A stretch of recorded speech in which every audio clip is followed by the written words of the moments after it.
Practice set number 19 start करते हैं SSC GD का। पहला क्वेश्चन है आइस हॉकी। आइस हॉकी किस देश का राष्ट्रीय खेल है? तो ये किस देश का राष्ट्रीय खेल है? ये कनाडा का राष्ट्रीय खेल है। और सामान्य खेल के दौरान प्रतिस्पर्धा करने के लिए किसी भी एक समय पर प्रत्येक टीम में कितने खिलाड़ी होते हैं? तो कितने खिलाड़ी होते हैं? 6 खिलाड़ी होते हैं, जिसमें 3 क्या होते हैं? तो 3 क्या होते हैं? इसमें फॉरवर्ड होते हैं, 2 डिफेंडर होते हैं और 1 गोल टेंडर होते हैं। 1 गोल टेंडर होते हैं। और ओलंपिक में क्या कहते हैं, आइस हॉकी कब शामिल हुआ? तो ये 1920 में शामिल हुआ था एंटवर्प ओलंपिक में, जब भारत के कितने तो 5 सदस्यीय दल भेजे थे भारत ने। ऐसे ही राष्ट्रीय आइस हॉकी चैंपियनशिप 2023 इसमें कौन जीता है? तो आईटीबीपी ने जीता है और लगातार 3 बार ये जीता है। और आईटीबीपी की स्थापना कब हुई थी? तो 1962 में हुई थी। भारत चाइना युद्ध के समय क्या कहते हैं, इसकी स्थापना की गई थी। नेक्स्ट है question number second. Question number second क्या है कि ममिता लोक नृत्य, ममिता लोक नृत्य किस राज्य का है? तो ये किस राज्य का लोक नृत्य है? ये त्रिपुरा का है। किस राज्य का है? ये त्रिपुरा का है। त्रिपुरा के और भी लोक नृत्य जैसे गरिया पूजा, हाईयक नृत्य, होजागिरी, लेबांग, मोसक, ओवा और संगराई, ये सारे लोक नृत्य किस राज्य से संबंधित हैं? तो त्रिपुरा राज्य से संबंधित हैं। अन्य लोक नृत्य और बात कर लेते हैं तो हरियाणा की। हरियाणा के लोक नृत्य कौन कौन से हो गए? तो सुहाग, दमाल और कौन सा हो गया? फाग हो गया। पंजाब के लोक नृत्य तो जागो और डफ हो गया। और उत्तराखंड के लोक नृत्य कौन सा हो गया? तो धड़िया और बगनौल हो गया। कौन सा? धड़िया और बगनौल हो गया। नेक्स्ट है question number third. Question number third क्या है कि आनेंद्र अगासी की आत्मकथा कौन सी है? तो ये है ओपन एंड ऑटोबायोग्राफी। और ये किस खेल से संबंधित है? तो ये टेनिस से संबंधित है। ऐसे ही मिशेल ओबामा, ये किसकी पत्नी है? तो ये बराक ओबामा की पत्नी है। तो मिशेल ओबामा की कौन सी पुस्तक है? तो द लाइट वी कैरी पुस्तक किसकी है? तो मिशेल ओबामा की है। और मिशेल ओबामा की एक और भी पुस्तक है, ये कौन सी है? तो बिकमिंग पुस्तक भी किसकी है? तो मिशेल ओबामा की है। ऐसे ही बराक ओबामा की कौन सी पुस्तकें हो गई? तो ड्रीम फ्रॉम माई मदर कह रहे हैं, dream from my father a promise land, ये किसकी पुस्तक है? तो बराक ओबामा की है। ऐसे ही द मास्टर किसकी पुस्तक है? तो रोजर फेडरर की पुस्तक है। अनस्टॉपेबल किसकी पुस्तक है? तो मारिया सारापोवा की पुस्तक है। द कोच किसकी पुस्तक है? तो सेरेना विलियम्स की पुस्तक है। और एस अगेंस्ट ओड्स किसकी पुस्तक है? तो सानिया मिर्जा की पुस्तक है। ऐसे ही ट्रिपल बी किसकी पुस्तक है? तो महेश भूपति की पुस्तक है। ट्रिपल बी का मतलब होता है क्या? ट्रिपल बी का मतलब है ब्रेथ, बिलीव और बैलेंस है। नेक्स्ट है क्वेश्चन नंबर फोर्थ क्या है कि हरिप्रिया नबुंदरी किस भारतीय शास्त्रीय नृत्य की प्रतिपादक है? तो ये किस भारतीय शास्त्रीय नृत्य की प्रतिपादक है? ये कथकली की है। कथकली के और भी नर्तक नंद कुमार नायर और कौन? रमन कुट्टी नायर और उदय शंकर, इन सबका संबंध किससे है? तो कथकली से। ऐसे ही उड़ीसी के नर्तक तो ये रविंद्र अति बुद्धि हो गए। भरतनाट्यम के जयलक्ष्मी ईश्वर और कुचिपुड़ी के तो एन शैलजा जी। कौन हो गई? एन शैलजा जी हो गई। नेक्स्ट है क्वेश्चन नंबर फिफ्थ क्या है कि रोंकर उत्सव किस जनजाति द्वारा मनाया जाता है? तो ये किस जनजाति द्वारा मनाया जाता है? तो ये कार्बी जनजाति द्वारा मनाया जाता है। और ये किस राज्य का है? तो ये असम राज्य का है। और ये कितने दिन मनाया जाता है? तो 3 दिन ये उत्सव होता है। बीमारी और प्राकृतिक आपदा से बचने के लिए यह उत्सव मनाया जाता है। ऐसे ही बैखो, कौन सा उत्सव? तो बैखो उत्सव किस जनजाति द्वारा मनाया जाता है? तो रामा ट्राइब की तरह। और मीफी ये ओहम जनजाति मनाती है। करम पूजा जो है ये क्या कहते हैं? चाय जनजाति मनाती है। और बैसागु ये बारो कछारी जनजाति मनाती है।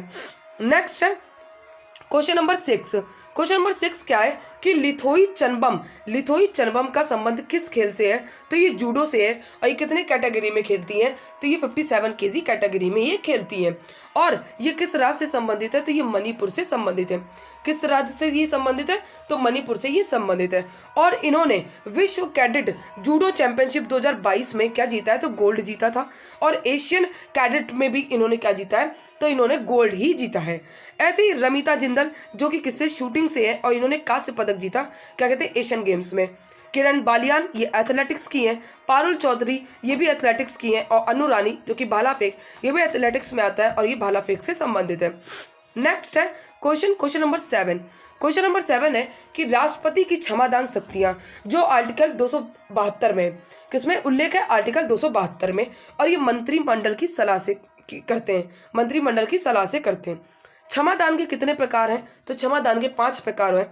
एक पहला कौन सा होता है? तो क्षमादान जिसमें पूर्ण माफ करना होता है, और एक होता है प्रविलंबन जिसमें देरी, और एक होता है परिहार जिसमें दंड की प्रकृति है, और विराम जिसमें विशेष परिस्थिति, और लघुकरण जो कि सजा कम करते हैं।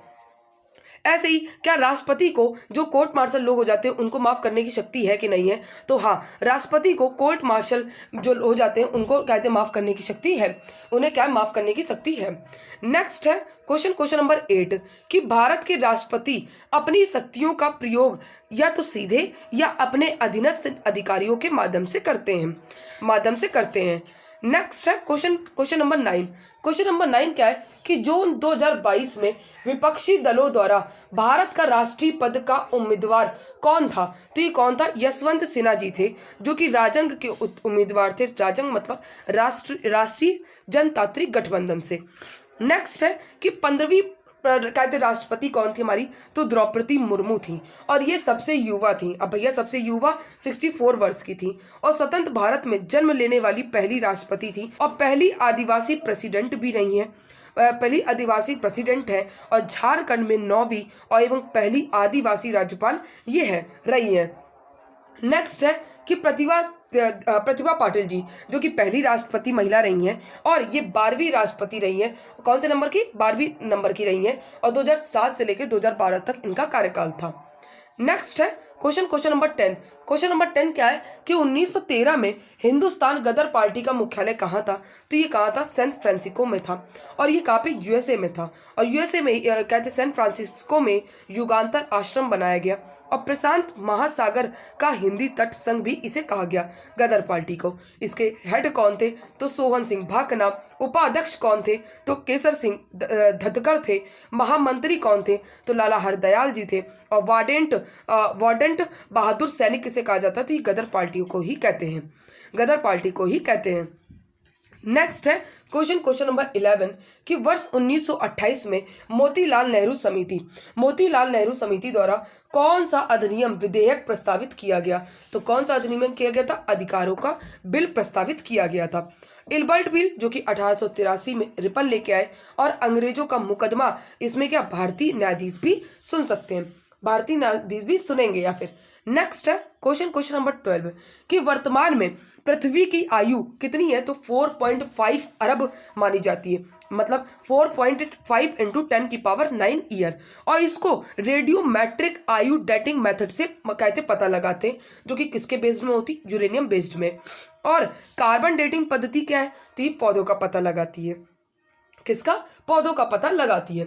नेक्स्ट है क्वेश्चन नंबर 13 कि प्लूटो जो कि अब ग्रह नहीं है, क्योंकि इसका आकार इतना बड़ा नहीं है कि इसे ग्रह माना जाए, और इसे बौना ग्रह कहते हैं। और ये इस बार के पीटी के पेपर 28 अक्टूबर सुबह के समय कहते पीटी के पेपर में ये क्वेश्चन पूछा भी गया था कि प्लूटो कहते कौन सा ग्रह है? तो ये बौना ग्रह इसे कहा जाता है। नेक्स्ट है क्वेश्चन नंबर 14 कि 2011 की जनगणना के अनुसार भारत में ग्रामीण साक्षरता दर कितनी थी? तो ये कितनी थी? 66.77% थी। और ग्रामीण भारत में कितनी थी? तो 67.77% है। और शहरी कहते भारत में कितनी थी? तो 84.11% है। अच्छा, भारत में साक्षरता दर कितनी है? तो 74.04% है। और मेल कितनी है? तो 82.414% है, और फीमेल कितनी है? तो 65.46% है। नेक्स्ट है क्वेश्चन नंबर 15। क्वेश्चन नंबर 15 क्या है कि पहली पंचवर्षीय योजना जो कि कब से कब तक चली? तो 1 अप्रैल 1951 से लेके मार्च 1956 तक चली। और इसे पेश किसने किया था? तो पंडित नेहरू जी ने इसे पेश किया था। मॉडल कौन सा था? तो हैरॉड डॉमट मॉडल था। और लक्षित वृद्धि दर कितनी थी? तो 2.1 थी, लेकिन प्राप्त कितना किया गया था? तो 3.6% प्राप्त हुआ था। नेक्स्ट है क्वेश्चन नंबर 16 कि विद्युत धारा का पता लगाने के लिए किस उपकरण का प्रयोग करते हैं। तो ये किसका करते हैं, तो ये गैल्वेनोमीटर का करते हैं। और विद्युत धारा का मापन किससे करते हैं, तो एमीटर से करते हैं। ऊंचाई किससे मापते हैं, तो अल्टीमीटर से। समुद्र की गहराई किससे नापते हैं, तो फेदोमीटर से। और विद्युत शक्ति मापक ये किससे नापते हैं, तो डायनोमीटर से। और उच्च तापमान किससे नापते हैं, तो पायरोमीटर से नापते हैं। किससे, पायरोमीटर से नापते हैं। और विकिरण ऊर्जा मापन ये किससे नापते हैं, तो रेडियोमीटर से नापते हैं। और वेंचुरीमीटर से क्या नापते हैं, तो द्रव की प्रवाह नापते हैं। और विस्कोमीटर से क्या नापते हैं, तो श्यानता की माप नापते हैं, श्यानता की माप नापते हैं। नेक्स्ट है क्वेश्चन नंबर 17 कि एक पौधे की कोशिका भित्ति किससे निर्मित होती है। तो ये सेलुलोज से निर्मित होती है। और इसे क्या कहते हैं, इसमें क्या होता है, तो पॉलीसैकेराइड होता है। नेक्स्ट है क्वेश्चन नंबर 18 कि पाकिस्तान में भारत की पहली महिला IFS अधिकारी ये कौन थी, जो 2005 के बैच में थी। तो ये गीतिका श्रीवास्तव थी। IFS का फुल फॉर्म तो इंडियन फॉरेन सर्विस है। नेक्स्ट है कि पाकिस्तान की पहली हिंदू महिला असिस्टेंट कमिश्नर कौन है, तो ये सना रामचंद्र हैं। और आयशा मलिक ये पाकिस्तान की पहली महिला मुख्य न्यायाधीश थी। और पाकिस्तान की पहली महिला पुलिस अधिकारी कौन थी, तो ये मनीषा रुपेटा थी। कौन थी, मनीषा रुपेटा थी। नेक्स्ट है क्वेश्चन नंबर 19 कि दुनिया की पहली एथेनॉल से चलने वाली कार किसने लॉन्च करी, तो ये भारत ने लॉन्च करी, वो भी कहाँ पे, न्यू दिल्ली में। और मीथेन से चलने वाला पहला रॉकेट ये किसने लॉन्च किया, तो ये चाइना ने किया। हाइड्रोजन से ट्रेन चलने वाला एशिया का पहला देश कौन था, तो ये चाइना था। एशिया का पहला देश कौन था, तो चाइना था। लेकिन अगर दुनिया का पहला हाइड्रोजन से ट्रेन चलाई गई तो ये किस देश ने चलाई, तो ये जर्मनी ने चलाई। किसने, जर्मनी ने। और भारत की पहली बायोमीथेन बस कहाँ पे स्टार्ट हुई, तो ये बेंगलुरु में। कहाँ पे, बेंगलुरु में। नेक्स्ट है क्वेश्चन नंबर 20 कि चंद्रयान 3 के काउंट डाउन को आवाज देने वाली साइंटिस्ट कौन थी, तो एन वलार मथी थी, जिनका हाल ही में निधन हो गया है। और इसके डायरेक्टर कौन है, तो डायरेक्टर कौन थे, तो मोहन कुमार। और ये कब लॉन्च हुआ था, तो 14 जुलाई 2023 को लॉन्च हुआ था। क्लास अच्छी लगी हो तो प्लीज़ मेरी क्लास को लाइक एंड सब्सक्राइब जरूर करें। और